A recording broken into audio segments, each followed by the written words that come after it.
సభ బిజినెస్ను దయచేసి నడిపే క్రమంలో గౌరవ మంత్రులు మేమేదైనా తప్పు మాట్లాడినా, మేమేదైనా మాట్లాడకూడని మాట మాట్లాడినా, తప్పు మాట్లాడినా సవరించే అధికారం వారికి ఉంది. వారు ఇంటర్వ్యూని కావచ్చు, కరెక్షన్ చేయవచ్చు.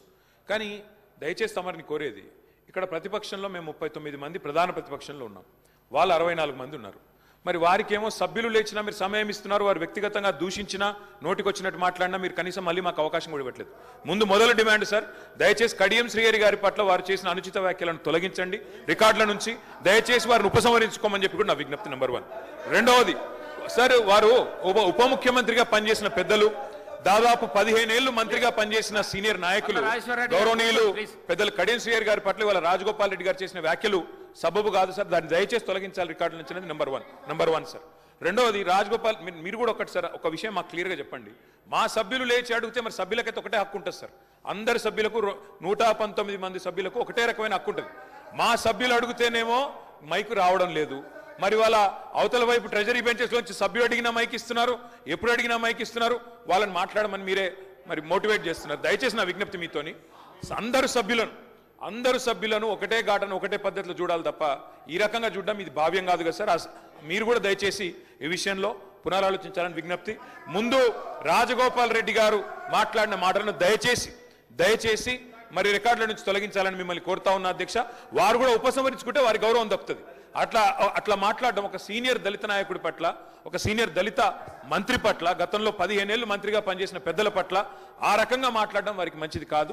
ఉపసంహరించుకోమనండి, లేదా మీరైనా రికార్డుల నుంచి తొలగించాలనేది డిమాండ్. రెండవ మాట అధ్యక్ష, ఇందాక నాకు మీరు మైక్ ఇవ్వలేదు, ఇప్పుడు ఇచ్చినారు అనుకుంటున్నాను. దానికోసమే ఇందాక పొన్నం ప్రభాకర్ గారు మాట్లాడినప్పుడు నేను వారంటే నాకు గౌరవం ఉంది అధ్యక్ష. పొన్నం ప్రభాకర్ గారు నేను 2009 నుంచి కలిసి పనిచేసిన సహచరులు. ఆనాడు వారు ఎంపీగా, నేను ఎమ్మెల్యేగా మొదటిసారి గెలిచినాం, అప్పటి నుంచి కలిసి పనిచేసినాం. కానీ సత్యదూరమైన మాటలు చెప్తుంటే, వాస్తవానికి విరుద్ధమైన మాటలు చెప్తుంటే బాధతో తప్పకుండా అన్నాం అధ్యక్ష. కానీ వారు కూడా గౌరవ మంత్రి వారు, ఈరోజు గౌరవ మంత్రి గారు తప్పకుండా ఆలోచించాలి, మాట్లాడేటప్పుడు ఒకటికి 2 సార్లు ఆలోచించాలి. ఇవాళ వారి నియోజకవర్గంలో హుస్నాబాద్లో గౌరవెల్లి అనే రిజర్వాయర్ పూర్తయి ట్రయల్ రన్ అయిన మాట వాస్తవం కాదా అధ్యక్ష? ఇవాళ హుస్నాబాద్లో ప్రజలకు తెలియదా? వేములవాడ నియోజకవర్గంలో మలకపేట రిజర్వాయర్ మొత్తం పూర్తయి అందులో 1 TMC నీళ్లున్న మాట వాస్తవం కాదా అధ్యక్ష? ఇవాళ కాళేశ్వరం గురించి మాట్లాడి అదేమి జరగనట్టు నేను మేడిగడ్డకు పోయి వచ్చి మా మీద బురద జల్లే ప్రయత్నం ఏదైతే చేస్తున్నారో అధ్యక్ష, నేను గౌరవ సభ్యులకు తమరి ద్వారా తెలియజేసేది అధ్యక్ష ఒకటే ఒక్క మాట అధ్యక్ష. కాళేశ్వరం అనేది ఒక బరాజ్ కాదు అధ్యక్ష. కాళేశ్వరం అంటే 3 బరాజులు, 15 రిజర్వాయర్లు, 21 పంప్ హౌజులు, 19 సబ్ స్టేషన్లు, 203 కిలోమీటర్ల టన్నల్స్, 1531 కిలోమీటర్ల గ్రావిటీ కాలువలు, 141 TMCల స్టోరేజ్ కెపాసిటీ, అదేవిధంగా 240 TMCల యూటిలైజేషన్. శ్రీహరి గారు ఏమన్నారు అధ్యక్ష? శ్రీహరి గారు ఒకటే మాట అన్నారు, స్టెబిలైజేషన్ కూడా తీసుకోవాలి ఒక ప్రాజెక్టులో. కొత్తగా 97,000 కూడా నీళ్ళు ఇయ్యలేదని మాట్లాడితే స్థిరీకరించబడ్డ ఆయకట్టు ఎంత అని అధికారిని అడుగుతుంటే ముఖ్యమంత్రి గారు మాట్లాడనీయలేదన్నారు. గొప్ప ఉదాహరణ నా నియోజకవర్గం అధ్యక్ష. మా దగ్గర అప్పర్ మానేర్ అనే ప్రాజెక్టు నిజాం టైంలో కట్టినారు అధ్యక్ష, 45లో కట్టినారు. ఆ అప్పర్ మానేర్ అనే ప్రాజెక్టు కోసం ఆనాడు రాజశేఖర రెడ్డి గారి ఆనాడు ప్రభుత్వం ఉన్నప్పుడు కూడా పాదయాత్రలు జరిగినాయి. దాన్ని ఎప్పటికప్పుడు స్థిరీకరించాలని, నింపాలనే ప్రయత్నాలు జరిగినాయి. కానీ ఎప్పుడు నింపబడ్డది అధ్యక్ష? మొత్తానికి మల్లన్న సాగర్ కట్టిన తర్వాత, మల్లన్న సాగర్ నుంచి వచ్చే కాలువ ద్వారా ఎప్పుడైతే కూడవెల్లిలోకి నీళ్ళు వచ్చినాయో, కూడవెల్లి వాగులోకి ఈరోజు ఏప్రిల్లో ఎర్రటి ఎండల్లో కూడా మా మిడ్ మానేరు, మా అప్పర్ మానేరు ఎండుతున్న మాట వాస్తవమా కాదా? మా కరీంనగర్ జిల్లా శాసనసభ్యులు వారికి తెలుసు అధ్యక్ష, శ్రీధర్ బాబు గారికి, పొన్నం ప్రభాకర్ గారికి. అందుకే ఆ బాధతోనే మేము చెప్పింది, గౌరవెల్లి అయినా, మలక్పేట్ రిజర్వాయర్ అయినా, అదేవిధంగా మా అప్పర్ మానేర్ అయినా, స్థిరీకరించబడ్డ సింగూర్ అయినా, స్థిరీకరించబడ్డ నిజాం సాగర్ అయినా, SRSP పునరుజ్జీవమైనా, ఇవన్నీ కూడా కాళేశ్వరం ద్వారా జరిగిన మాట వాస్తవం అధ్యక్ష. అందుకే గౌరవ మంత్రి గారిని, ప్రభాకర్ గారు అంటే నాకు గౌరవం, ఎందుకంటే ఉద్యమ సహచరుడు.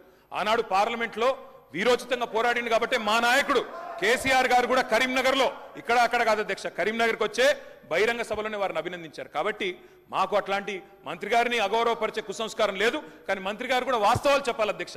గౌరవెల్లి పూర్తయిన మాట వాస్తవం, NGT స్టే ఉన్న మాట వాస్తవం, మలక్పేట పూర్తయిన మాట వాస్తవం, ట్రయల్స్ జరిగిన మాట వాస్తవం.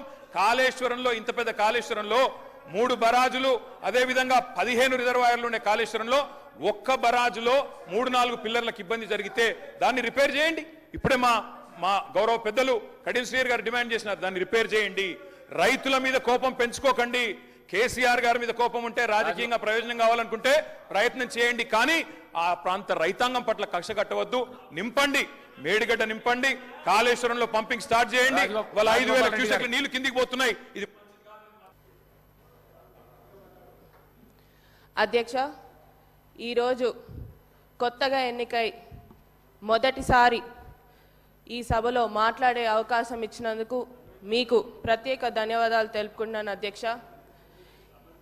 మెయిన్గా ముందుగా మా నారాయణపేట్ నియోజకవర్గం అంటే ఎప్పుడైనా గుర్తొచ్చేది వెనుకబడ్డ ప్రాంతం, ఎప్పుడు కూడా పట్టించుకోలేదు, నీళ్ళ సమస్య చాలా ఎక్కువగా ఉంటుంది. ఈరోజు మా నారాయణపేట్ నియోజకవర్గ ప్రజలందరి తరపున, రైతు మిత్రుల తరపున ఈరోజు మాకు పండగ లాగా ఏదైతే ముఖ్యమంత్రి గారు మాకు జియో 69 ద్వారా Narayanpet Kodangal lift irrigation administrative sanction అనేది ఇవ్వడం జరిగింది. 2,945 కోట్లు ఇవ్వడం జరిగింది. దానికోసమని ప్రత్యేకంగా ముఖ్యమంత్రి గారికి మరియు ఇరిగేషన్ మంత్రివర్యులు ఉత్తమ్ కుమార్ రెడ్డి గారికి ప్రత్యేక ధన్యవాదాలు తెలుపుకుంటున్నాం అధ్యక్ష. దీనికోసం ఇప్పుడు దాకా మా రైతులు చాలా కష్టపడ్డారు. ఈరోజు మాకైతే పండగలాగా ఉంది అధ్యక్ష. మా నియోజకవర్గంకి వెళ్తే రైతులు చాలా సంతోషంగా ఉన్నారు. ఈ ప్రాజెక్ట్ వల్ల ఏదైతే 1,00,000 ఎకరాలకి నీళ్ళు అనేది, మాకు సాగునీరు అనేది రాబోతుంది. ఎందుకంటే వలసలు జిల్లాగా మారిందని చెప్పి ఇంతకుముందు కూడా అన్నారు. అవే వలసలు తగ్గి మళ్ళీ తిరిగి అదే వలసలు పోయిన వాళ్ళు తిరిగి వచ్చి వాళ్ళ భూముల్లో వాళ్ళ పంట పొలాలను కోసమని పనిచేసుకోవడానికి అవకాశం ఇచ్చినందుకు ప్రత్యేక ధన్యవాదాలు అధ్యక్ష. దీంతో పాటు 2 సమస్యలు అధ్యక్ష. మా దాంట్లో ఉన్నది ఏంటంటే మెయిన్గా నారాయణపేట్ అంటే గుర్తొచ్చేది చేనేత రంగం అధ్యక్ష. చేనేత రంగంని కూడా నారాయణపేట్గా మీ ద్వారా ముఖ్యమంత్రి గారిని మరియు టెక్స్టైల్ ఇండస్ట్రీ మంత్రివర్యులు తుమ్మల నాగేశ్వరరావు గారిని నారాయణపేట్ నియోజకవర్గంలో చేనేత కార్మికుల ఉపాధి కోసమని ఒక టెక్స్టైల్ పార్క్ని మంజూరు చేయాలని మా మనవి అధ్యక్ష. దీంతో పాటు చాలా ఉన్నాయి అధ్యక్ష సమస్యలు. ముఖ్యంగా యువకులకు ఉపాధి కల్పించాలని దానికోసమని ప్రత్యేకంగా ఇండస్ట్రియల్ పార్క్ కానివ్వండి, ఫుడ్ ప్రాసెసింగ్ యూనిట్ కానివ్వండి, ఇలాంటి ఏర్పాట్లు చేస్తే మాకు అక్కడ ఉన్న యువకులు అన్ఎంప్లాయ్మెంట్గా చాలా మంది ఉన్నారు అధ్యక్ష, వారికి కూడా ఉపాధి అందుతుందని తెలియజేసుకుంటూ, దీంతో పాటు చివరిగా నేను డాక్టర్ కాబట్టి అధ్యక్ష ఒకటే, అక్కడ మాకు స్టాఫ్ అనేది చాలా తక్కువ ఉంది అధ్యక్ష. మాకు ఈ ఏదైతే డిస్ట్రిక్ట్ హాస్పిటల్ కానివ్వండి ఆడ స్టాఫ్ అనేది సరిగ్గా ఉండదు. మా పిహెచ్సిలు, సిహెచ్సిలు ప్రతి ఒక్క ప్లేస్లో కూడా స్టాఫ్ చాలా తక్కువ ఉంది అధ్యక్ష.